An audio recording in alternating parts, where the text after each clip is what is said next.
Fala galera, estamos aqui, vai começar já mais um episódio do Café com Tri. E eu só queria saber uma coisa, Vagnão, você tá tomando sol, você tá se cuidando ou você tá trancado aí e continua dentro de casa? Como é que tá, Vagnão? Eu tô trancado faz tempo, sem muito sol. Ó a minha cor, olha a cor do meu filho então. Sem sol, Serginho, eu tô lascado com isso, viu? Tô até preocupado. Você sabe que é importante pra caramba, a gente já gravou em outros programas aqui, a relação do sol. E como tá todo mundo trancado dentro de casa, tem uma dica aqui pra todo mundo que vai escutar o episódio.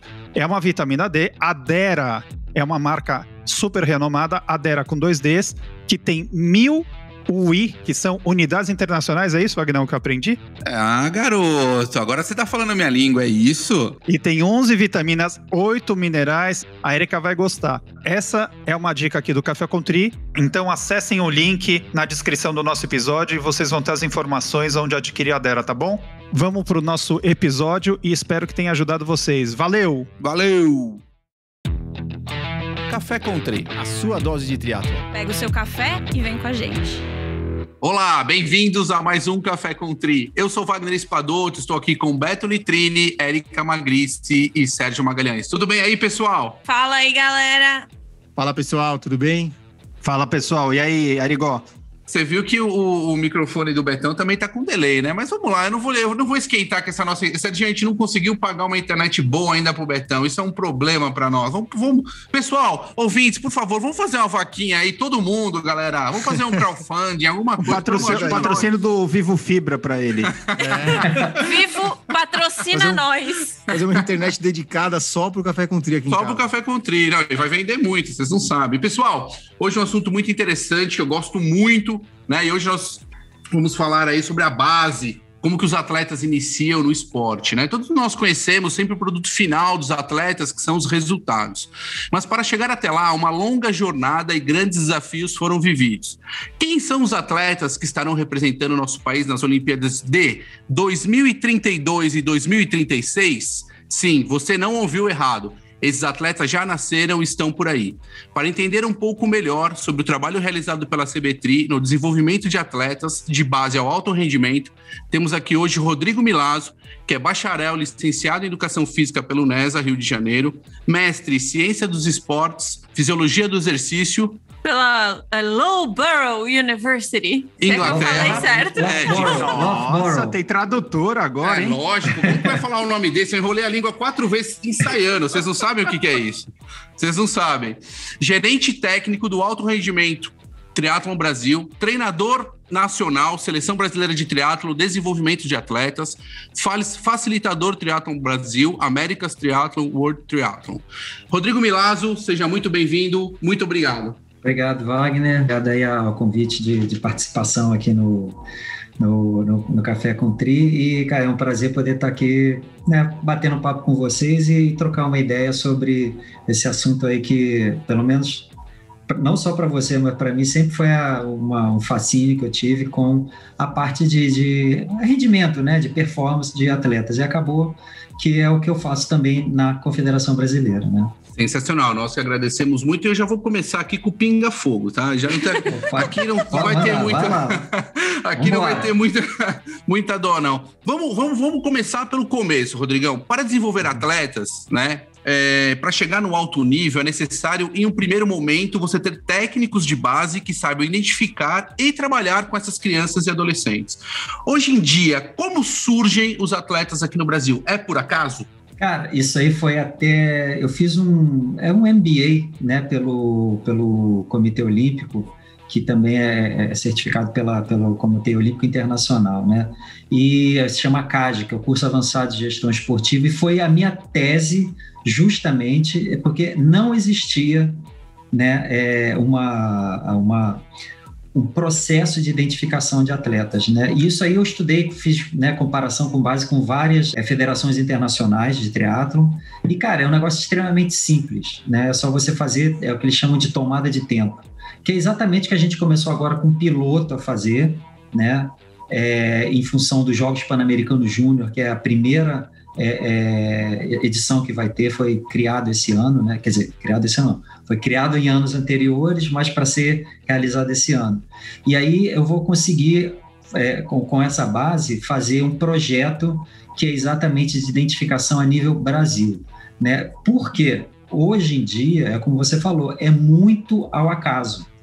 É o garoto que gosta, de repente é o treinador ali que vê uma possibilidade do atleta crescer dentro do esporte, enfim, aparece nas competições. Não é nada assim, vou fazer um caminho, vou desenvolver, né, vou identificar e vou desenvolver um atleta para chegar lá.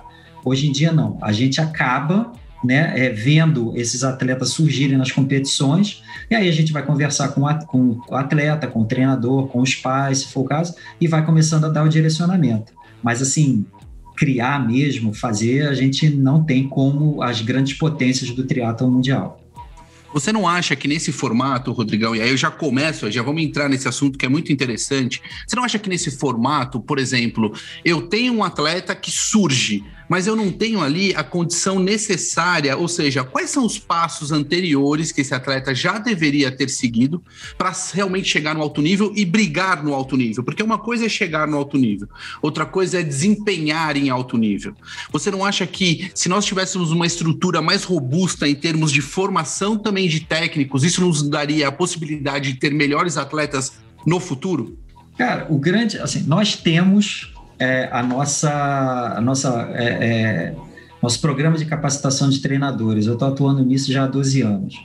Eu posso falar que o número crescente de treinadores que têm se capacitado, isso revela que o esporte está crescendo. Fantástico.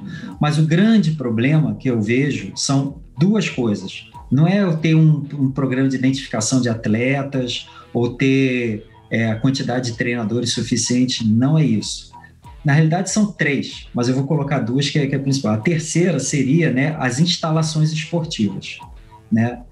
Não tem tanta piscina, a gente sabe que o país, a estrutura, a logística para fazer treinamento. Outra coisa, é um esporte que necessita pedalar. Cara, vocês aí em São Paulo, honestamente eu não sei como é que vocês conseguem treinar na cidade, porque pedalar em rolo, por mais que seja, é só condicionamento físico, você precisa de habilidade, desenvolver a parte técnica, andar com velocidade, fazer curva, não sei como é que dá para fazer isso em um local onde não dá. Agora, não dá, né? Se você... até dá, mas... A gente chegou até a comentar, desculpa te interromper, a gente chegou até a comentar que a gente treina, durante a pandemia principalmente, né? A gente treinou tanto no rolo, que teve uma época que deu uma arrefecida, a gente começou a sair. Cara, na primeira vez que eu fui pra estrada, quase perdi a curva. Pra você ter uma ideia, é isso daí. E aí, eu tenho bastante tempo de esporte, mas você perde a noção, cara. Você tá tão acostumado a fazer curva que você erra a freada, quase estudei no meio do muro lá em Romero. Pra você ver, né? Então é o seguinte, a estrutura, a logística do país, que, cara, a gente sabe, eu sou da área do esporte há muito tempo, infelizmente eu vejo que o futebol é tudo nesse país. Claro, gera dinheiro, tá? Infelizmente é assim, mas tudo bem. Pô, o país tem muita gente, poderia ter muito mais estrutura, mas isso é outra discussão, eu falei que era o terceiro ponto. O grande problema que eu vejo hoje, né, para a gente não ter muitos atletas, assim, o máximo que cada país pode levar para os Jogos Olímpicos é 3 homens e 3 mulheres. Ótimo que a gente está levando 2 meninas e um cara agora, né, a Vitória, a Luísa e o Messias. Mas, de qualquer forma, o problema que eu vejo, o maior nisso tudo, não é a quantidade de treinadores que eu falei, não é a parte da estrutura, como eu já falei, de logística, é muito mais a atuação eu não quero jogar a culpa nas federações, porque elas fazem um trabalho muito bom, mas o que eu vejo são os organizadores de evento, né, que tem que fazer muito mais competição para a garotada. E eu entendo o lado do organizador de evento, porque ele quer colocar um evento para 1.000 adultos que vão pagar e fazer um evento para 500 crianças só dor de cabeça e o retorno financeiro é pequeno. Eu entendo esse lado, mas deveria ter muito mais competições só para garotada.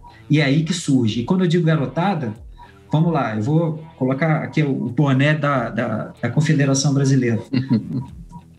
A gente faz o nosso campeonato infantil e as pessoas, poxa, tem que ter mais, tem que... Não. A função da Confederação Brasileira é fazer o campeonato infantil nacional. Pode ser 2, 3 etapas, 4 etapas, 5 etapas, ok. Mas e os outros estados? Por que não fazem? Eu não vejo, por exemplo, aqui no Rio de Janeiro, tem muito pouca competição para garotada. Eu acho que em São Paulo até tem, mas, tem outros estados aí que nem tem. Então, como é que eu posso ter desenvolvimento de atleta, surgir um atleta, se não tem a competição que é onde eles aparecem? Esse é o problema. É uma engrenagem extremamente complexa, né, Rodrigo? Você veja Exatamente. que é difícil coisa, mesmo. Não, então é o seguinte, não quero colocar a culpa em ninguém tem culpa nessa história, mas é o seguinte, a visão das pessoas que estão envolvidas com o esporte tem que começar a contemplar isso. Poxa, por que não tem atleta lá? Isso é um trabalho a longo prazo. Então não adianta nada eu não ter competição para garotada hoje, ano que vem, no outro ano, e depois ficar falando assim, pô, que vergonha, hein? A gente não tem nenhum atleta nos Jogos Olímpicos. Assim, ué, mas a culpa está em casa. A confederação tenta fazer a parte dela, eu tento fazer a parte nossa com a capacitação de treinadores, a gente faz training camp, a gente faz uma porrada de coisa dentro das nossas condições para poder fazer a engrenagem rodar. Agora, existe a necessidade dos outros também fazerem. É aquela famosa história que eu falo nos cursos, né? Os caras vêm reclamar porque isso, assim, legal. Nós estamos fazendo nossa parte. E vocês estão fazendo o quê? Aí é silêncio. Porque é muito fácil você ser pedra, ser vidraça, é difícil. Então, fica falando. Eu acho que... Rodrigo, eu acho que tem também um problema também, assim, que eu vejo, assim, da diferença, que a gente não tem... Não estou falando do triatlon só, hein? Se você pegar hoje, quando a gente era... Eu tenho 45, né? Quando eu era adolescente, tinha muita competição das escolas, tinha vários esportes na escola. Hoje não tem mais, né? Hoje você não tem muito essa... Você tem o quê? Às vezes a escola tem o quê? Tem um time de futebol ali, que é o que você falou. Tem o time do clube, tem o futebol. Exato, e às vezes o que acontece? Eu vou de novo, não gosto muito de me usar como exemplo, mas... Eu nunca fui um bom jogador de futebol, sempre fui ruim em futebol, cara. Eu também. Pra jogar futebol. Só que, cara, o que acontecia? Você tinha lá, quando tinha aqueles testes de 12 minutos, eu adorava ganhar o teste de 12 minutos. Quando tinha teste de explosão, eu adorava. Tinha que ter alguém pra pegar e falar, esse moleque não é pra jogar futebol, vai fazer outra coisa. Né? E eu acho que a gente... Hoje, o que acontece? O cara é ruim de futebol, beleza, vai ser... sei lá. Vai fazer nada. Vai pegar no gol. Vai pegar no gol. Faz o que eu fiz, né? Foi jogar no gol. Vai pegar no gol. Nem isso servia. Eu no gol também, nem no gol servia. O cara tem potencial pra fazer outra coisa, né? Você era o último a ser escolhido no time, Betão? Você era o último ali a ser escolhido? Não era tão ruim assim, né? Não, essa era eu, gente. Vocês estão confundindo. Existe uma coisa importante, Betão. Não é um atleta, né, de futebol, né, meu? Tem uma coisa muito importante. Meus amigos eram muito melhor que eu. Que as pessoas não sabem é que a CBTRI, a gente tem muito ainda a ideia de que CBTRI é organizadora de eventos, cara. Que o papel da confederação é organizar eventos. E a gente sabe que não é, né? Nós sabemos, mas muita gente não sabe. Aí, Rodrigo, cai nessa seara. Porra, a CBTRI não faz nada. Enfim, né? Como que é essa dinâmica de eventos que você estava falando? Qual que é o papel da CBTRI e qual que é o papel das federações? Cara, olha só, o grande problema é que, como você falou, antigamente todo mundo via que era função nossa fazer isso. Com a nova gestão da CBTRI, que começou em 2017, né, com a nova eleição, cara, isso mudou. Mudou que a gente começou a fazer terceirização dos eventos. Cara, a ideia o evento tá ali, vamos dar a chancela. Esse evento aí, o Tri-Day, foi o que tá pegando bastante gente. Tem a parte do sprint, tem a parte do Olímpico. A gente dá a chancela, é campeonato brasileiro. Então é o seguinte, cara, a prova já tá ali, a gente vira pro organizador e fala assim, a partir do momento que você terceiriza, porque o teu evento é bom, tem qualidade, se você tá colocando 1.000 atletas aí no teu evento, a partir do momento que é uma prova oficial que vai dar ranking e o cara pode ir pro campeonato mundial e tudo, você vai passar a ter 1.500. Para ele é jogo, né? Agora, não é a gente tirar dinheiro do nosso orçamento para organizar evento, e aí fica todo mundo naquela, né, pedindo, por favor, a gente precisa do dinheiro da CBT para fazer. Não, isso é responsabilidade das federações, então elas têm que se agregar aos organizadores de evento e fazer a coisa acontecer, né? Não pode, todo mundo tem que caminhar na mesma direção. Então, se ficar não vou fazer porque o organizador quer ganhar tanto e eu não vou ganhar, sabe? Aí ninguém vai andar para frente. Então, assim, nós começamos a adotar esse esquema e, eu vou te falar que começou, né, o Armando, que é o nosso vice-presidente responsável por isso, ele começou a trabalhar bem isso daí, começou com alguns eventos, né, o próprio Tri-Day, para o ano anterior, ano passado, a gente ia pular de 16 eventos para 30 e tantos eventos, tudo terceirizado. Só que veio a pandemia, né? Infelizmente, acabou complicando a vida de todo mundo. Mas a ideia, e que a gente já montou documentos específicos para isso, é tudo terceirizado, que vai aumentar o número de participantes. Isso é simples. Então, mas faz muito sentido isso. Agora, no momento que vocês decidem chancelar uma prova, vocês colocam algumas regras ou falam assim, você já tem uma prova que é sprint, sei lá, para adultos. Vocês obrigam, por exemplo, a colocar uma prova para júnior também? Uma prova para crianças ou não? O que a gente fez no 3D foi o seguinte, a gente tem, foi sprint, né? O Campeonato Brasileiro Sprint. A gente falou assim, vem cá, tem como fazer uma largada do alto rendimento, tipo 5 minutos antes dos amadores? Para eles, não vai mudar a dinâmica do evento. O que é muito fácil, né? Exato. Então, o que a gente faz? A gente coloca o alto rendimento ali e como a gente acha que tem que ser, e eu acho que é a forma mais inteligente, mistura todo mundo. Coloca o cara que é elite, sub-23, júnior, todo mundo para competir junto. Sabe por quê? O cara que é elite é bom. Se eu fosse um atleta júnior, eu ia querer andar com o cara da elite. Então, eles aprendem desde cedo o que é o alto rendimento de verdade. Alto rendimento é isso, filho. Se você acha que vai ter que ir junto com os caras. Se você chegar lá em último, cara, tudo bem, você experimentou, mas é melhor competir no amador. Então, assim, é oportunizar, é isso que falta para o esporte desenvolver, né? Eu vejo mais isso. Então, eu posso dar um exemplo aqui bem claro o que aconteceu com a gente. A gente começou a introduzir a categoria Youth, né? Youth, que é 14, 15 anos. Faz parte do infantil? Faz. Mas o Youth é o seguinte, são os novinhos que já acham que tem condições de ir para o alto rendimento. Tá aí, filho, oportunidade para você. Vai lá. Mostra, né? Mostra. A famosa mostra, né? Pré-adolescente, né? A gente sabe, tem em casa isso aí, como é que é. Então você fala assim, vai lá, compete com o cara que é júnior, que é o sub-23 e o elite para ver onde é que é.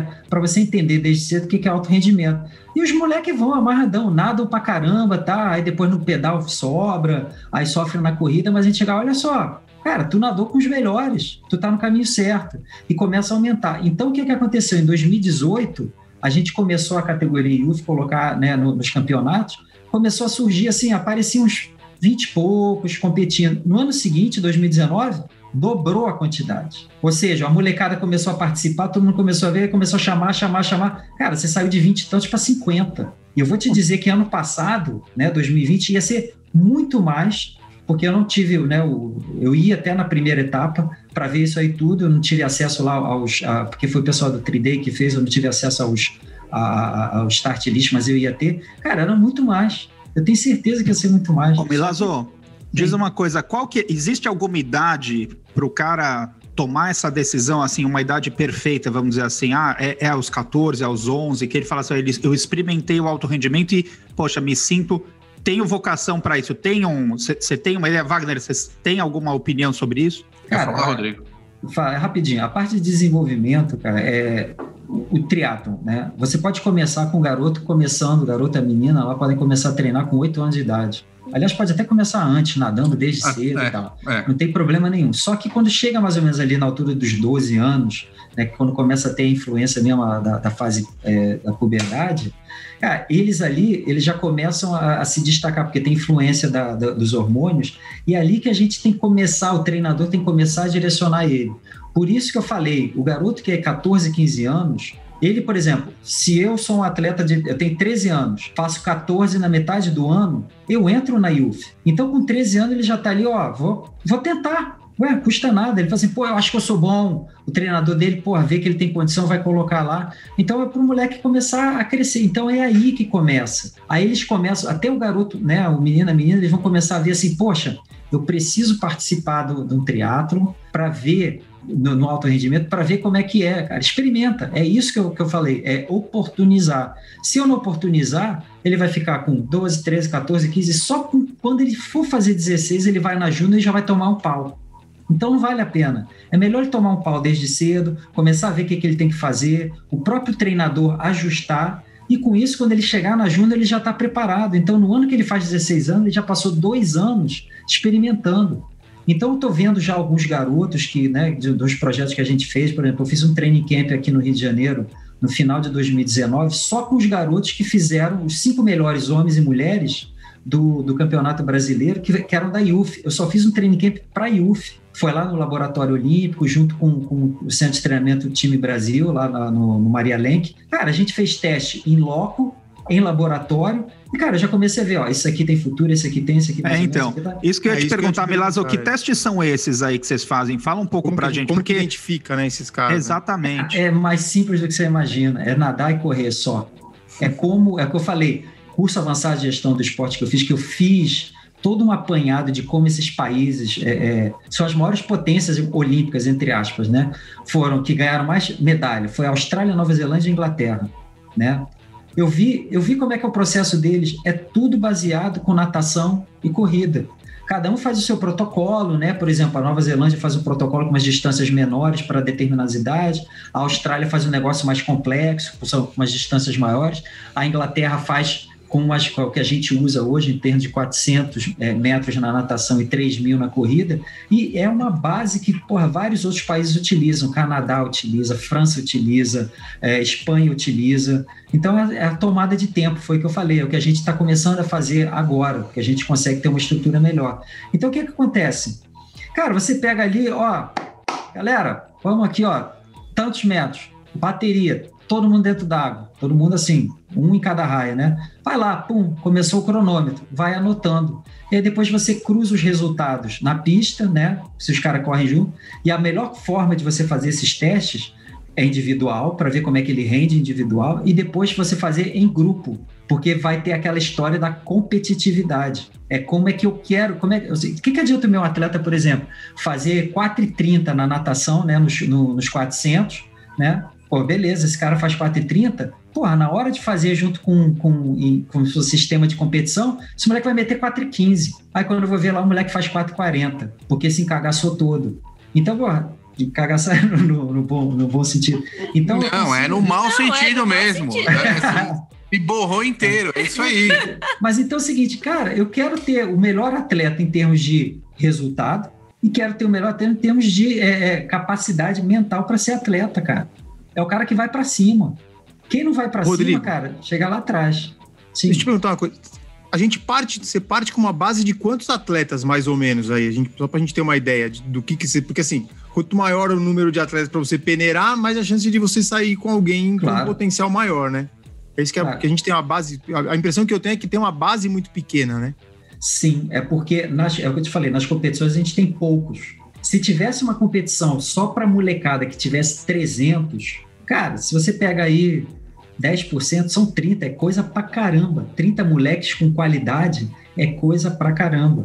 Então eu fico vendo, a ideia desse projeto aí que eu quero iniciar cara, se eu tiver, a nível Brasil, eu tiver, sei lá, 100, e desses 100 eu conseguir pegar 10%, eu já tenho 10 atletas aí que já pode começar a ser trabalhado. Só que não vai ser 100. Vai ser bem mais. A gente tem a condição aí, cara, quantos atletas tem que nadam, quantos atletas tem que correm. A única coisa, assim, que é o que eu estava falando, uma das primeiras coisas, né, que impede, principalmente, o esporte que eu tinha comentado, é a estrutura competitiva, as competições. A outra, né, de ter competições. E a outra, cara, é assim, eu não tenho nada contra as provas de longa distância, mas hoje em dia a gente vê uma molecada de 16 anos já querendo fazer prova de longa distância. Os caras têm que fazer, quando eles tiverem 30 anos. Então acaba que chama muita atenção e eu vejo, quer fazer? Faz. Mas só que cada vez mais atrai a molecada, porque tem um bombardeamento, tem bastante propaganda em cima de fazer prova longa, que não é errado. Só que é o seguinte, o outro lado, eu posso até fazer meia-culpa aqui, mas tem que ter o outro lado de estimular a garotada a fazer as provas curtas. Mas quando existe o atrativo só de prova longa, aí nego desde cedo já quer fazer isso, aí acaba que não tem um número grande. O grande problema que eu vejo hoje é a oportunidade com provas curtas e a grande propaganda, né, das provas longas. Acaba que a gente perde bastante atleta. A gente fala muito aqui sobre, já discutimos bastante, o Wagner é um grande incentivador dessa escada, né, do triatlon, de fazer a escadinha realmente, passar pelo short, passar pelas outras, até chegar numa longa distância, mesmo seja um atleta iniciante. Sim. No profissional, isso também é importante. Agora, e a gente sabe que no amador, essa busca, né, pelas grandes distâncias ou pela bandeira Ironman, que virou realmente uma marca muito forte, para esses atletas que estão para virar profissionais ou para entrar na alta performance, também acaba tendo esse tipo de pensamento. E tem algum trabalho psicológico, algum trabalho que vocês façam na cabeça deles para tentar manter eles dentro de numa dinâmica de crescimento dentro do esporte, com as distâncias corretas, até chegar nessas outras mais longas? Cara, o que eu faço, o que eu falo para todos os atletas que eu vejo competindo nas provas nacionais, o cara é júnior, você só pode fazer prova curta, isso aí é regra, tá? Vai fazer prova curta, assim, vai se analisando, vai vendo. Cara, vai tentando, a partir do momento que entra na Sub-23, vai procurar fazer uma competição aqui na Argentina, outra ali no Chile, que é a Copa Continental, né? Vai somando pontos, se vê como é que é ele em relação ao nível internacional. E, cara, vai procurando crescer. Se esses atletas ficarem dando, famoso, né, dar murro em ponta de faca, se fica tentando, e sempre bate na trave, nunca entra no gol, cara, a tendência é o mercado, né, das provas de longa distância absorve muito atleta. Então, tenta seguir pelo caminho da qualificação olímpica, de fazer provas as oficiais, para estar na seleção brasileira, para ter todos os benefícios, sabe? Porque, cara, o funil é muito... né, o controle, o funil é bem estreito. Agora, se não tem condição, aí lá na frente, cara, a partir do momento que ele entra na elite, está com os seus 24, 25 anos, vai vendo que aos 26 já começa a fazer a migração. Então, a gente observa hoje, né, por exemplo, antigamente, aqueles da minha época lá, Mark Allen, Dave Scott, todos esses caras só faziam isso. Hoje em dia, você vê os caras que são... eu vou pegar o exemplo aqui maior, que é o Ian Frodeno, que foi campeão olímpico. Cara, o cara fez toda uma progressão. Então, ele, hoje em dia, assim, é claro que por causa de treino pode ter lesão e tudo, mas toda a progressão que esse cara fez para chegar lá, e quem começou com tudo isso foi o Craig Alexander, que corria o circuito mundial, cara, o Ian Frodeno chegou lá arrebentando. Isso a gente está vendo aí, Javier Gomes está indo a mesma coisa, você vê outro cara que é Christian Blumenfeld, está ganhando o Alisson, todos esses caras. Então é o seguinte, é mostrar para os caras que, assim, vocês podem, né, eu converso com os atletas, você pode fazer prova longa, quando você tiver seus 20 e tantos, quase 30 anos. Agora, se antes você não está conseguindo seguir o caminho, né, de qualificação olímpica, de atleta de nível internacional no circuito mundial e tudo, aí, cara, você tem que colocar na balança, né, ver o que pesa mais para você, se seguir para um lado ou para o outro. Então, hoje em dia, a gente tem atletas, cara, brasileiros que estão se dando super bem no circuito mundial, no circuito mundial de prova longa, porque acabou migrando, né? O maior exemplo que eu dou aqui de um sucesso nacional, a própria Pamela, ela fez toda a progressão certa, participou de 2 Jogos Olímpicos e, começou a fazer e agora está super se dando bem. Parece que agora no Texas ela ficou em 6º, não foi isso? Isso. Puta resultado, cara. Vale a pena. Tem muito do perfil do atleta também, né, Rodrigo? Tem muito cara que você pega, por exemplo, tem o Sam Long lá, que é o... O cara tem 20 e poucos anos e já tá super bem nas provas longas. Acho que tem muito do perfil. Tem cara que vai... Claro que o padrão, né, é essa sequência, né? Mas às vezes o cara consegue ter um perfil diferente, né? O atleta pode decidir, cara, eu quero começar antes, claro. Por exemplo, tem aquele Terenzo Bozoni, né, aquele australiano. Cara, o cara começou cedo, cara. Cedo e agora tá, né, agora antes já era boa, agora tá melhor ainda. Então, assim, é opção também, né? Eu não tô falando que tá errado, agora imagina, o garoto, por isso que é importante ele tentar começar desde cedo. Fica 4 anos na Júnior, competindo ali com os garotos do mesmo nível, vai vendo como é que é. Entrou na Sub-23 com 20 anos, começa a competir já com os caras da elite, vai tomar muita porrada, vai tomar porrada. Cara, se o cara não for bom de apanhar e ele vê que ele não tem condição, cara, o que ele faz? Vou partir pro longa. E ele pode partir com 22 anos, cara, é cedo pra caramba. Então, é claro, eu acho que é o que eu falei, é experimentar. Todos os atletas têm que experimentar, né? Eu, quando treinava mais sério e tudo, eu experimentei, desde a mais curta até a mais longa. Fiz Ironman, fiz meio Ironman, fiz Olímpico, fiz sprint, fiz super sprint, A4 do Athlon, né, o caralho A4. E, cara, eu acho que tem que experimentar e tem que ver o que gosta. Eu pelo menos eu acho que tem uma coisa que você falou, assim, que você falou, acho que vou aproveitar o gancho aqui, até pra gente, vou antecipar um pouco o assunto, mas a gente gravou um tempo atrás, uma que vai ao ar agora, uma entrevista com o Greg Bennett, não sei se você conhece, né?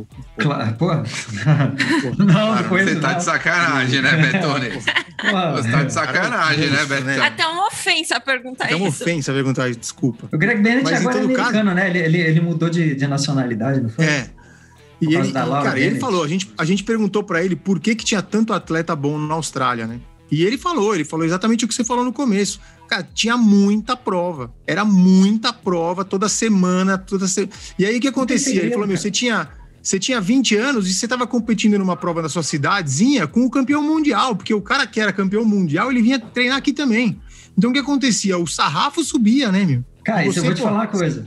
Querer fazer um pódio com o campeão mundial, ele falou que era isso que a galera se matava pra fazer, né? Agora eu vou te falar uma coisa. A Austrália é um país grande pra caramba, é uma ilha.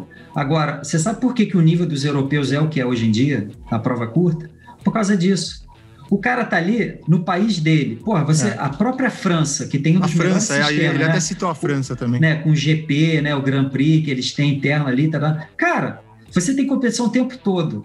Mas você fala assim, esse fim de semana não vai ter competição? Não, eu vou ali na Alemanha rapidinho que vai ter competição. Não, eu vou aqui na Espanha. Não, tem lá na Itália. Cara, é uma prova, várias provas. Você tem, às vezes, 10 provas acontecendo ao mesmo tempo, o cara pode escolher. E detalhe, ele vai competir com os melhores ou da Espanha ou da França. Cara, é isso. E aí você desde... O sarrafo é alto, né? Exatamente. Rola uma seleção natural, né? Várias provas curtas, né, para molecada, para infantil, no mesmo esquema. Então, às vezes, o cara da França, ele vai ali para a Bélgica, né, porque tem prova para criança lá, aí vai levar a equipe do clube dele ou da escola. Então, começa desde cedo. Cara, e outra coisa, eu morei na Alemanha, cara, eu sei como é que é o processo de seleção dele. Sabe como é que é? É igualzinho aqui no Brasil, né? Você chega na escola, aí vira pro garoto, filho, o que você quer fazer? Tem natação, atletismo, corrida, tem uma porra de coisa. Né? Aí o moleque vai, eu quero fazer futebol. Aí ele é que nem eu, uma perna de pau. Cara, ele começa a jogar um mês, ele fala assim, na educação física, que é obrigatória lá. Não quero fazer isso aqui não. Ok, o que você quer fazer? Eu quero fazer natação. Aí sabe o que o moleque faz? Pula na água, é um talento natural. Ele vai adorar aquilo ali, porque ele chega na frente de todo mundo. Ele, vou fazer natação. Aí tem sempre os caras que são dos governos, né, regionais, tem sempre o cara que é olheiro. O cara vai em todas as escolas, assim, dá os melhores resultados aí da natação, do atletismo, Os caras colocam num banco de dados dele e vai ver assim, os melhores aqui dessa região é esse, e aí são chamados depois para um camp nacional, e nesse camp nacional vai fazer a seleção nacional. Então, cara, o sistema esportivo, a cultura esportiva e o sistema esportivo na Europa é outra coisa. E aí eu posso falar que, morei na Alemanha, cara, os caras são fantásticos.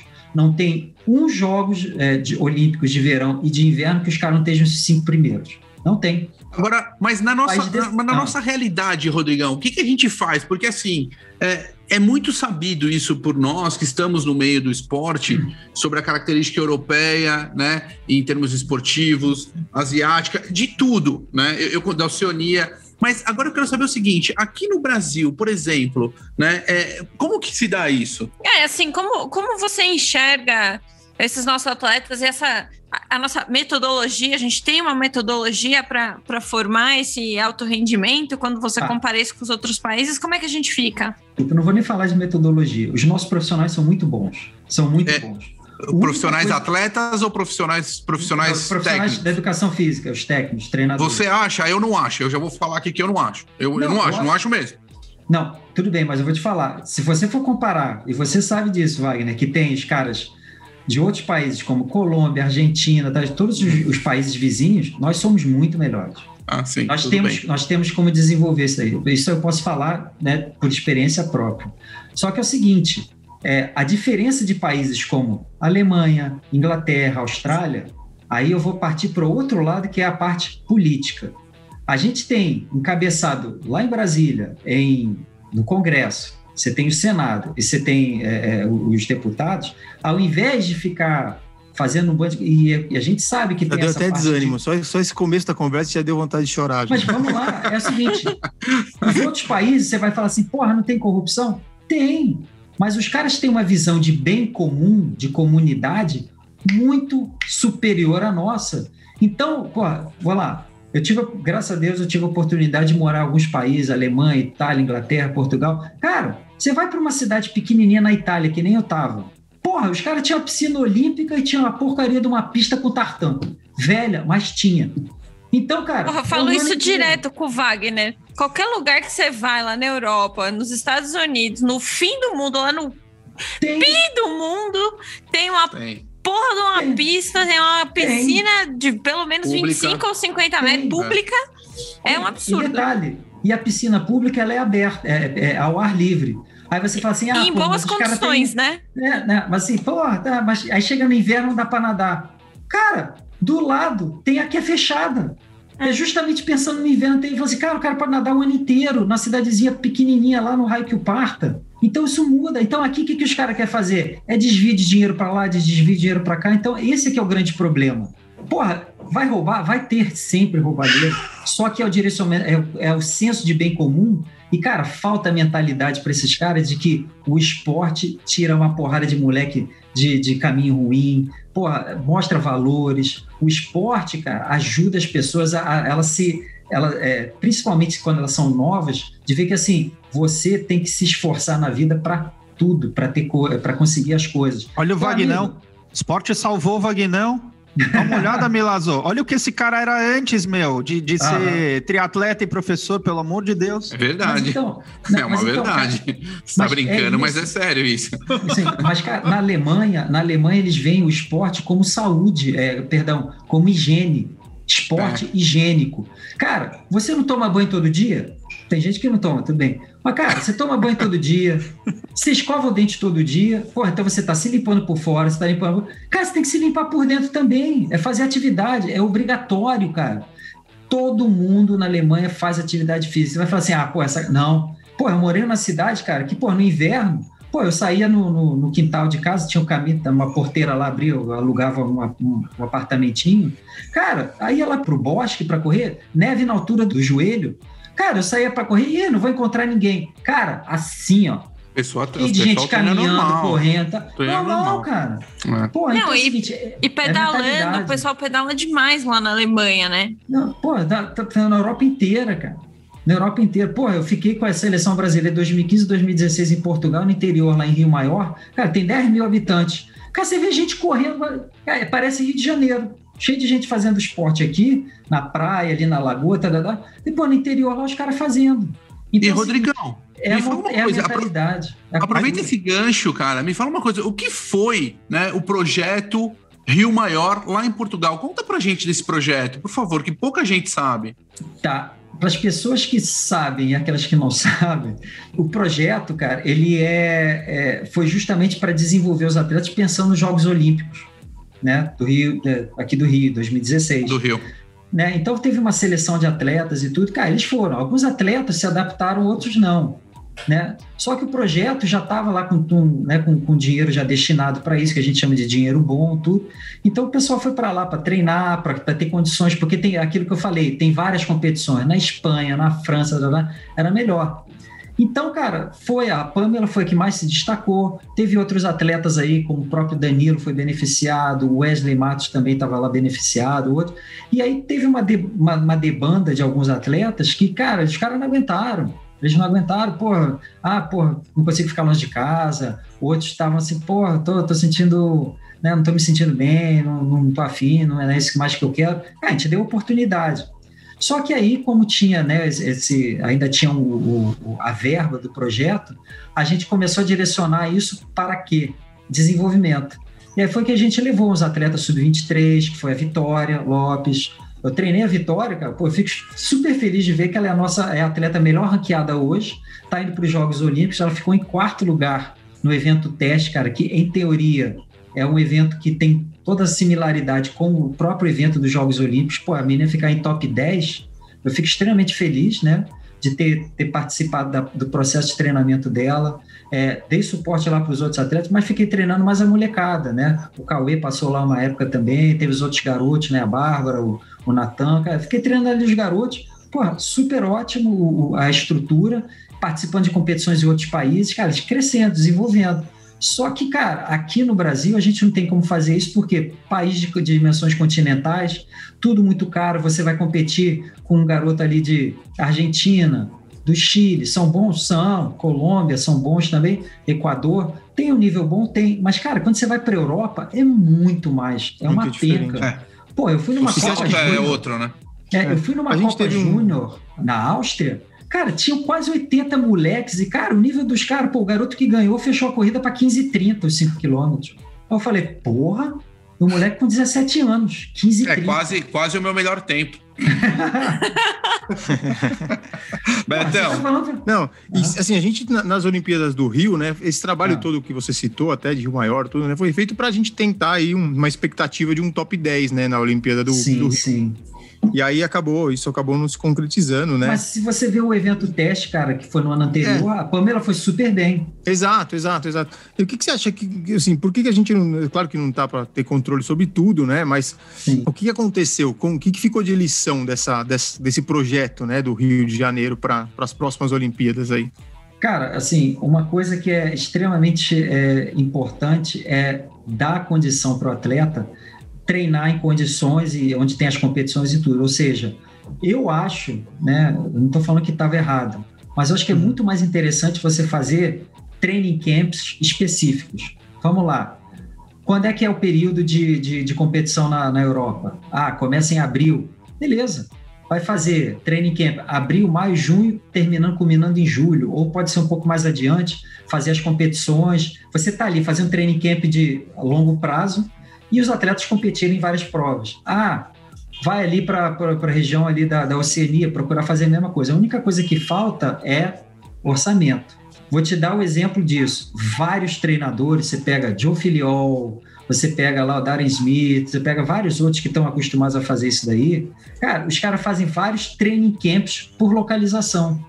Então, cara, os caras vão lá, onde é que é o circuito mundial agora? Agora está mais voltado para a região da Oceania. Então, os caras vão para lá, ficam lá um mês e pouco treinando, competindo. Agora vai começar a temporada Américas. Aí, vai para as Américas, vai para os Estados Unidos, vai competir ali, Canadá, não sei o quê. Depois vai para a Europa, e fica lá na Europa, e depois já tem a Ásia. Acabou. É isso que se faz, né? Aí o atleta pode voltar para o país. Então, fica aquele negócio. Claro que os atletas que têm condição, que têm né, o custeio, a ajuda de suas federações nacionais, ficam rodando.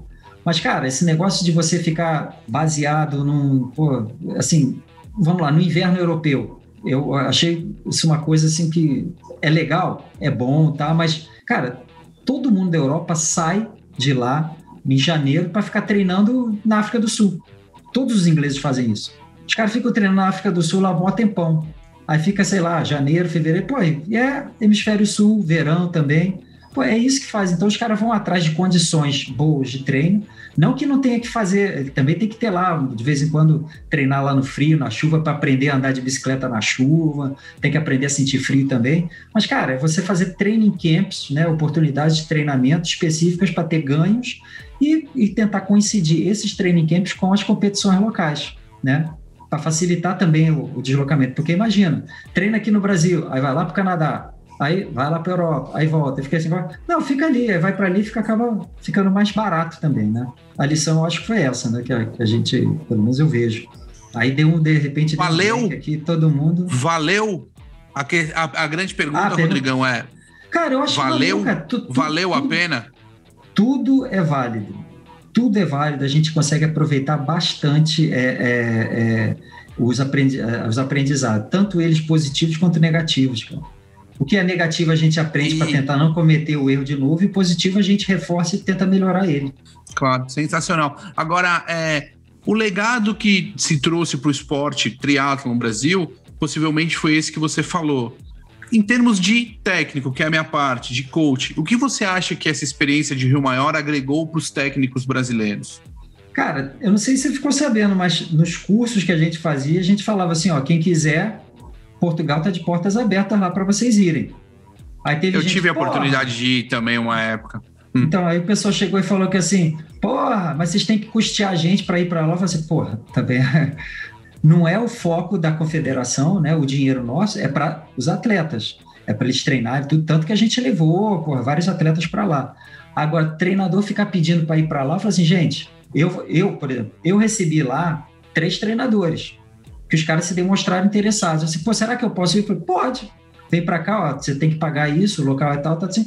E fiquei dando assistência lá pros caras. Eu fiz tipo um coaching deles ali no próprio local, né? E, funcionou. Mas isso é muito legal, Rodrigão.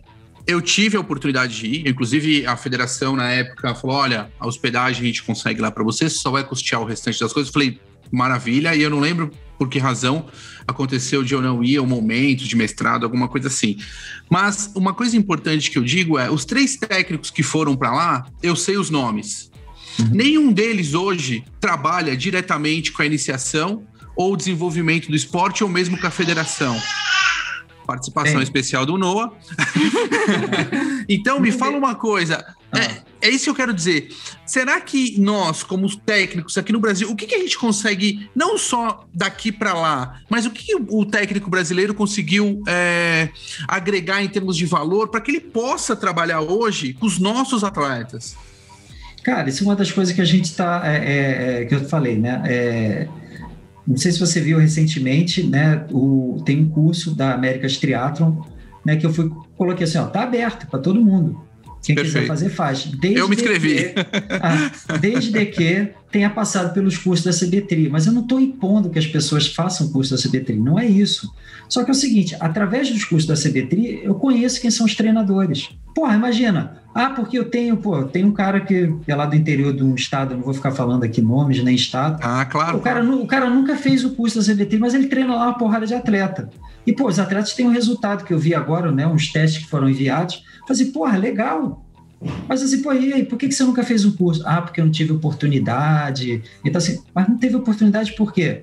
Né? O estado dele, em 2014, recebeu um curso. E por que ele não fez? É muito de correr atrás, né, Rodrigo? A gente discutiu isso desde 2010, 11, ali, quando a gente estava lá no Chile. É correr atrás. Correr atrás. Eu fui fazer um curso no início de 2017, eu fui fazer em Belém do Pará. Teve um cara daí de São Paulo que pegou o avião e foi para lá. Eu falei assim, eu queria fazer o curso. Eu falei, legal, cara. A mesma coisa que eu falei, o Brasil é muito grande, né? Então, a nossa ideia é começar agora a fazer um esquema de curso online, se adequando à realidade dessa pandemia, para dar oportunidade para as pessoas que quiserem fazer, por exemplo, esse curso da America's Triathlon. O cara fez o curso nível 1 online, tá lá, o cara passou, conheci, dá para ter uma ideia de quem são os treinadores, e com isso, o que eu faço? O cara vai lá vai fazer o curso de capacitação, que você sabe que é muito bom, esse lá da Federação Mexicana. Cara, são 3 anos de formação, só que você tem que fazer o 1 para fazer o 2 para poder fazer o 3. Cara, só que é o seguinte, para poder fazer o 1, faz os cursos da CBTRI. Mas eu nunca fiz. Por que não fez? Que eu vou te dar um bom exemplo. Cara, ano passado, a gente fez um puta curso aqui ano passado não, 2019. Puta curso no final do ano, um nível 2, focado só na parte de treinamento, periodização, montar tudo isso aí com zonas de treinamento, entender isso daí, e a gente fez parceria com o Centro de Treinamento Time Brasil, né, e o Laboratório Olímpico. Então, cara, a gente fez na prática muita coisa. Tinha um laboratório ali, nego ficou não tem preço, lá. Né? Isso não tem preço. Isso, vou te falar, e detalhe, se eu te falar o valor, você vai falar, você tá de sacanagem que você cobrou por 5 dias de curso, com todas essas coisas, com parte prática da certificação. Foi ridículo. Os caras falam assim, olha só, o curso é muito bom que isso, mas vocês não estão querendo ganhar dinheiro, né? Você não sabe ganhar dinheiro, porque o que vocês estão oferecendo, cobrar isso daí, cara, é de graça. E ainda teve coffee break, hein? Coffee break com comida boa. Pão de queijo, café, imersão, bolinho. Né? Cara, e aí teve gente que, não fez o curso. Aí, né, depois que o curso acabou, eu fiquei sabendo que o curso era bom. Quando é que vai ter outro? Eu falei assim, por que você não se inscreveu? Porque... Vem cá, vocês são os primeiros que reclamam que não tem a porra do curso, né, na cidade e, quando aparece não vai. Não se inscreve. É mal de brasileiro isso. A gente eles gostam de reclamar, mas na hora que tem o negócio, ninguém se esforça de fato para participar, para fazer. Rodrigo, essa nossa conversa é antiga, né? Essa nossa conversa é bem antiga, né? Do quanto as pessoas querem se envolver, do quanto as pessoas querem se entregar para realmente chegar em algum lugar, né? Wagner, você tinha até comentado aqui antes da gente começar tudo, você falou assim, a vida do Rodrigo é o triatlon. Cara, a minha vida só é o triatlon, cara, e eu acho que eu consegui as coisas que eu consegui, porque, cara, eu tinha essa mentalidade, cara, eu quero correr atrás, fazer uma porra de coisa. Você sabe por quê? Cara, quem não aparece não se destaca. E o cara que não se destaca não é dado oportunidade, não é dado chance. Cara, eu fui atrás, comecei a aparecer ali, fazendo as coisinhas aqui, aí, chamou a atenção de alguém, chamou a atenção de outro.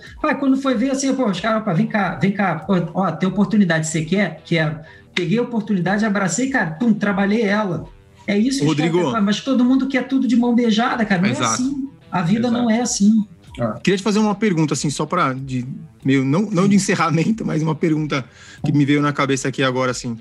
Cara, o que a gente vê, assim, de muito tempo para cá, é que os nossos atletas, a gente, assim, uma opinião minha, tá? A gente não tem atletas profissionais no Brasil, ou tem muito pouco. O que a gente tem aqui no Brasil são atletas de elite, porque a maioria deles corre na elite, mas tem uma outra profissão paralela, né? O cara tem uma assessoria, ou trabalha com outra coisa, tem que dar um jeito, já teve gente que trabalha no mercado financeiro. Dá aula como professor. Dá aula, o cara tem que se virar, né? Então, eu acho que a gente precisa entender que precisa existir essa valorização do atleta como, não só do triatlon, tá? Mas a valorização do atleta como profissão, né? Eu acho que é isso que a gente tem que uma coisa que eu percebo que a gente não tem no Brasil. Você quer a gente até teve um caso do Diogo, né? O Diogo Sclebin, uma vez que uma mulher perguntou, mas ele só faz isso, né? O trabalho dele é esse, né? E a gente não valoriza isso, né? Beto, eu vou te dar só um exemplo aqui. Você sabe qual é a mentalidade do nosso país, né? Você chega ali, você compete vai fazer um triatlo, tem 300 pessoas, né? E aí a gente sabe que tem o pessoal que anda bem pra caramba, alto rendimento e tal, mas eu chego lá e falo que assim, pô, cara, fiz um triatlo esse fim de semana, assim, pô, e que lugar que você fez? Porra, cheguei em segundo. Aí a pessoa, porra, que merda, hein? Cara, olha essa mentalidade. Você ganha, você chega na frente de todo mundo, você só perde para um cara. Que merda. Mas essa mentalidade é que faz o que você falou. A profissionalização. As pessoas, a cultura esportiva desse país é tão fraca, é tão pobre, que os caras valorizam só o cara que é primeiro lugar. E, cara, faz parte do esporte. Você não vai ser primeiro lugar sempre. Porra, só existe um primeiro lugar, né? Você vai perder muito mais do que você vai ganhar, né? Sim. De novo, só que, cara... De novo, vou citar o Greg Bennett, né, que a gente fez a entrevista. Cara, a gente fez ele tava falando, ele largou em mais de 500 provas. E é um cara super vitorioso, pô, né? E ele que falou, eu ganhei 20% das provas. Mas ele nunca vai ganhar 80% assim. Eu fiquei... e 20% tá excelente. Ué, né? E, mas aí tá, então as pessoas... Essa cultura esportiva tem que mudar. Só que enquanto tiver essa cultura aqui de país que é só futebol, fica valorizando esses pernas de pau aí, que não são atleta, é tudo jogador. Para mim, jogador de futebol não é atleta. Começa por aí. Ixi, Maria, tá? Agora vai. Mas eu também tenho essa filosofia. Desculpa, gente. Eu também tenho. Atleta não são tão longe. Agora que eles estão começando alguma coisa. Agora. Quando aparece um que tem mentalidade atleta, o cara se destaca. E aí o cara é bom pra caramba. Porque o cara tem a mentalidade profissional de atleta. E uma coisa que, cara, que eu falo para tudo que é atleta, principalmente para esses jovens, né? A gente fica ali naquela brincadeira, que é o pessoal que é júnior, né? Tá muito naquilo, assim, gente, olha só, você quer ser atleta mesmo? Não, eu quero assim, você quer ser atleta profissional? Aí eles querem. Então começa desde agora a ter atitude profissional. Vocês começarem a ter atitudes que vão te valorizar como profissional do esporte. Porque se você ficar levantando na flauta, na piada, não sei o quê, você não vai ser visto como profissional. E aí sabe o que vai acontecer? Ninguém vai querer te dar razão, aí te dar chance, oportunidade. E aí você que quer viver do esporte lá na frente, no futuro, não vão conseguir, porque você mesmo não se valorizou. Então, cara, existe aqui no Brasil isso. O nego valoriza muito o jogador de futebol, que não é atleta, né? Então, assim, eu acho saco isso desses caras ficarem ganhando milhões, né? Uma fábula. Pra errar o pênalti, Rodrigão. Pô, ele não sabe nem falar direito, cara. Os caras não têm cultura. Porra, cara, eu quero perguntar um negócio, Rodrigão. Perguntar um negócio, porque se a gente for falar de futebol aqui, a gente vai arrumar uma briga infernal com um monte de cara. Eu não posso me sujeitar a queimar mais o meu filme do que já é. Deixa eu te perguntar uma coisa. Tóquio e as próximas Olimpíadas. O que esperar do triatlon Brasil? Primeiro, eu acho que as pessoas antigamente não sabiam, né? Principalmente Sydney e Atenas. Porra! O Brasil levou 3 homens e 3 mulheres, agora não leva ninguém. Gente... É diferente, né? Não, entenda como que é o processo de classificação. Como é que é. Mudou muito. Antigamente o Braz explicou aqui pra gente, né? A gente gravou com o Braz ano passado, ele explicou pra gente. O processo era através de continentes. Não é mais. Mudou. Então, porra, era ridículo. Você tinha os melhores do mundo na Europa, aí tinha os caras aqui na América do Sul que não eram no mesmo nível e que ia. Então, mudou completamente. Eu acho que é muito mais justo hoje em dia. Então, o que a gente viu? No início, que não era um outro processo de classificação. Aí depois a gente viu Londres, né? Perdão, China. A gente teve 3 atletas, né? Uma menina e 2 rapazes. Londres, a mesma coisa, né? Infelizmente, a gente teve uma queda, né? Para Rio 2016. Foi ruim. Só que agora a gente está voltando a aumentar. A nossa ideia é conseguir agora qualificar no mês que vem, lá em Lisboa, a nossa equipe que tem chances, reais chances, de disputar as 3 vagas que vão dar, são vagas diretas para os Jogos Olímpicos, né? No Team Relay, que é o revezamento. Então, assim, a gente espera poder estar nas 3 provas que vai ter lá no negócio. E aí, dentro desses projetos de desenvolvimento, tudo, voltar a ter 2 e 2. E quem sabe lá depois para Paris, né? Ou até mesmo Los Angeles, né? Em 2028, ter 3 e 3. É a nossa ideia. Mas a gente está fomentando isso desde já, que são as competições que eu falei, de fazer o IUF surgir, e tem que ter a colaboração de todo mundo. As pessoas têm que entender como é que é toda essa engrenagem, né, como o Wagner tinha falado, ter essa concepção da engrenagem, saber como é que ela funciona e saber qual é o papel de cada um para poder fazer ela funcionar e para a gente ter um número maior de atletas. Cara, eu queria falar um negócio... Fala, Rodrigo. Países desculpa. como a França, por exemplo, tá levando 3 caras, mas tá levando 2 meninas só. Pô, mas França é uma potência? mas só tá levando 2 meninas. Nós estamos levando 2 meninas. Então, temos nível? Temos. Ali, em termos na categoria feminina, estamos junto com a França. Mas estamos um pouquinho atrás da Inglaterra, que tá levando 3. Qual é a nossa expectativa de colocação? Nós esperávamos no Rio um top 10. Com as meninas agora. Vamos falar só com as meninas, tá? Para Tóquio, qual é a nossa expectativa, Rodrigo? Temos? Top 10 eu tenho certeza. Você tem certeza? Eu tenho certeza que pode chegar ali em top 10. Só se der uma merda e aí a gente não consegue. E isso, para nós, vai ser fantástico, porque o melhor resultado feminino na história dos Jogos do Brasil é o 11º lugar em Sydney. Então, se a gente pegar um top 10 que seja 10º lugar, se for um 10º lugar... Se for um 10º lugar, já tá, cara, é o melhor resultado da história. Quem que é esse top 10 aí? Fala o nome já. Cara, pode ser a Luísa, pode ser a Vitória. Luísa o quê? Vai dar sobrenome pro pessoal seguir lá. Vamos seguir os atletas, gente. Vai, Milazzo, caramba! Luísa Batista e a Vitória Lopes. Gente, vamos seguir essas atletas aí e apoiar elas. Já, né? Vamos lá. São as nossas melhores atletas. A Luísa teve aqui com a gente já. Entendeu? Então, eu tenho certeza, cara, assim... A gente não sabe o que vai acontecer na hora, né? Porra, por exemplo, Tóquio, um calor da porra, super quente, né? Eu conversei com os atletas lá, os caras falaram assim, cara, terminei a prova, porra, parecia que eu ia morrer. Como é o ar lá, hein, idioma lá, o idioma que facilita. O idioma é fácil, o idioma é fácil. E todo mundo gosta de falar bastante inglês, então tá tranquilo. Sim, eles falam super bem, os japoneses falam inglês que é perfeito, cara. Perfeito, parece até ingleses, lords ingleses falando. O Milazzo, e no masculino, tem expectativa? Como é que tá isso? Cara, no masculino, eu vou te falar, qualquer um pode se dar bem.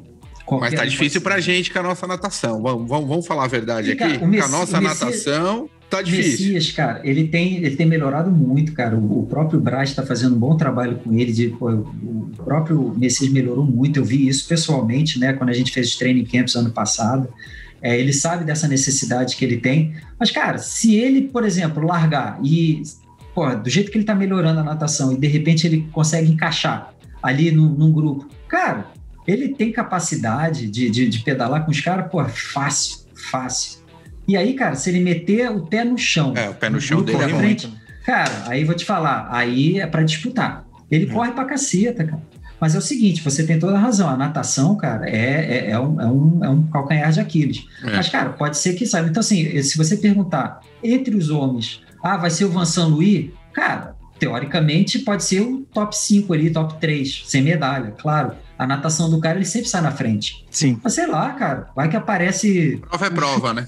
O Henry Schumann, por exemplo, que ele foi a atual medalha de bronze. Cara, o cara nada pra caceta, tem um tampinha desse tamanho assim. Cara, tá lá, de repente, tá bem. Pode ter um breakaway ali no meio do ciclismo, que é bastante técnico, e o cara que nadou pra cacete tá ali na frente, não consegue, cai, pode ter queda, né? Não sei, realmente a gente não sabe o que vai acontecer. Nas meninas, como isso aí a gente vê muito, né? E isso vem mudando ao longo dos anos. O pack dos homens é muito parecido todo mundo. O PEC das meninas geralmente ficava assim dividido em 3 grupos, agora já são mais para 2, mas elas estão começando a andar, tá se igualando os homens. Então, se você perguntar assim, cara, quem vai ganhar? Não sei dizer. Se você ver os resultados, você vai ter a tendência de ver quem são os que tiveram melhores resultados ultimamente, mas... Rodrigo, seguinte, a gente tem aqui no programa, cara, um quadro aqui que a gente chama de Ídolos do Tri. A gente sempre traz alguém aqui, todos os nossos convidados aqui sempre deixam algum atleta ou algum técnico que foi um ídolo, foi uma inspiração no esporte. Então, eu queria que você deixasse aqui pra gente um nome aí pra gente fazer no nosso, quando a gente for fizer o nosso Ídolos do Tri no Instagram, postar lá um pouquinho sobre a história desse cara ou dessa pessoa, dessa mulher. O meu nome já falaram, tá, Rodrigo? Não precisa falar de novo, não. Tá. Fica tranquilo. Mas você quer que eu fale o quê? De treinador ou de atleta? O que você quiser. Na verdade, assim, a intenção do Ídolos do Tri, que o Betão criou, é trazer para essa nova geração, principalmente, Milazzo, o conhecimento de quem foram esses caras que abriram o nosso esporte, né? Porque tem muita gente que não conhece, né, os grandes atletas ou os grandes técnicos que começaram nesse esporte há muito tempo e estão na ativa hoje. Então, de repente, alguém que fez parte aí do teu início de carreira, que te inspirou... Pode ser um grande nome também, viu, Rodrigo? Eu acho que no seu caso, não precisa necessariamente ser um atleta ou um técnico. Pode ser um grande nome também que te inspirou e que te ajudou com tudo isso. Cara, você me pegou agora, mas, cara, eu vou te dizer... Hoje eu tenho um cara, que eu considero um dos melhores, mas assim, não foi no começo, né? Mas eu acho um cara que é fantástico, né? Em termos o cara é treinador também e tem conhecimento pra caralho. O cara é um espanhol, Íñigo Mujica. Íñigo. Pesquisador, o cara é muito bom, vários artigos científicos, livro publicado de tape, o cara é muito bom, muito bom. E eu vou te dizer, ele é um cara que, eu já tive a oportunidade da gente trocar uma ideia, conversar, tem uma palestra que ele apresentou no congresso científico da própria IPU na época, né? Cara, que ele apresentou falando sobre o trabalho de força, umas coisas, cara extremamente foda. Muito bom, cara. E hoje em dia tem o Íñigo Mujica, para mim, é um cara que é uma referência. E ele foi treinador do Eneco Llanos, né? Eneco Llanos. E da Ainhoa Muroa. Ele treinou atletas para os Jogos Olímpicos de triatlon. Ele era consultor científico lá da equipe Euskaltel, né? Lá de ciclismo. Cara, o cara é foda, ele é uma referência no triatlo, no esporte. Vamos trazer nos próximos episódios, nós vamos trazer, então, biografia dele. Uma bio aí, né, Betão? Cara, e aí, Rodrigão, outra coisa que eu quero saber de você, que é o momento roda presa. Estamos chegando já no final. Roda presa é aquele momento em que você abre o seu coração e vai contar para nós um pouquinho alguma gafe, algum momento em que você... Aquele micaço. Não vou falar o que eu quero falar. Puta, é pra falar mesmo. Não é aquele milazo, aquele micaço que você fez. Puta. Aquela milazada, vai, vamos lá. Cara, não sacaneia mesmo. Bom, deve ter um monte nesses anos aí. Se você não contar, eu conto um que eu sei, vai. É melhor você contar. Ih, rapaz, fudeu. Enfim, cara, cara, sempre teve super mico, mas, cara... Mico mesmo é aquele que a gente sai com a galera, né? E eu me lembro que eu fui isso foi lá na Colômbia, né? Tava tendo o campeonato, acho que era Pan-Americano, que foi lá em Guatapé, lá em cima, eles chamam de Suíça colombiana, né? Cara, lugar fantástico e tal. E, cara, eu fui convidado lá para reunião lá dos presidentes de federação e tal, beleza, vai lá. Cara, e comida, vou te falar, liberada, né? Porra, comida deliciosa, cara. Porra, comendo pra caramba, Aí os caras, não, experimenta isso aqui. Aí fui bebendo, né? Aí eu falei, pô, isso aqui é bom. Aí os caras falaram assim, esto es un aguardiente antioqueño, né? Da região de Antioquia, e era um aguardente deles, mas, cara, um negócio gostoso, assim, tomei um pouquinho, falei, legal. Aí tomei mais um pouquinho e tal, aí fui tomando, tá aí, cara, Eu tava zonzo pra cacete uma hora. Aí o pessoal foi sair para caminhar, né? Com todos os presidentes ali. Dizia que eu tava caminhando com todo mundo. Rindo pra cacete. E de repente, cara, comecei a vomitar, cara, passar mal pra caralho. Os caras rindo, eu rindo, vomitando e rindo. Cara, ridículo. Aí eu voltando, cara, trocando as pernas. Vomitando e rindo. Sério, vomitando. Cara, eu trocando as pernas, consegui voltar pro meu quarto, cara, porra, consegui colocar o alarme pro dia seguinte pra competição, tá, cara, eu cheguei lá no dia seguinte, né, o mico foi esse, né, de todo mundo ver tudo, agora no dia seguinte, cara, com aquela cara, e aí não vi nenhum presidente lá, cara, os caras chegaram tudo mais tarde, né, e aí depois quando os caras chegaram e vieram, pô, que papelão que você fez ontem, não sei de nada. Eu, tô aqui desde cedo, eu fui dormir cedo, tá? Tava pessoa física, né? Pessoa física, pessoa jurídica, não me comprometam, né? Assim, tava super, tô aqui desde cedo, só tô um pouco cansado, tô com essa cara que eu tô cansado, mas aí os caras ficaram rindo lá, tá? Mas pra mim isso foi uma micaço, cara. Sensacional, sensacional. Rodrigo, eu queria agradecer muito a sua participação. Espero poder contar com você aí em novas oportunidades. Muito, muito obrigado mesmo, viu? Que isso, cara. Disponha, cara. Fica à vontade. Obrigado, viu, Rodrigo? Valeu pela... Sérgio. Obrigado a vocês. Pela aula aí. Valeu, Rodrigão, é isso aí. Tá bom, então, pessoal. É isso, gente. E siga-nos no Instagram, @Café com Tri, e nas plataformas de podcast streaming, Apple Podcast, Google Podcast, Spotify, entre outras. Rodrigo, você quer deixar um Instagram, um site, algum contato aí com a galera? É só escrever Rodrigo Milazzo, só tem um, então quem quiser me adicionar, é fácil, é Facebook, Instagram. Eu não posto muita coisa não, mas é por aí, tá? E se quiser fazer pesquisa com meu nome, vai lá ver minha foto, tudo. Eu tô famoso no Google, eu não sabia disso. Tá bom. Valeu, pessoal, gente. Muito obrigado aí, até mais, valeu, pessoal, obrigado. Café com Tri, a sua dose de triatlon. Pega o seu café e vem com a gente.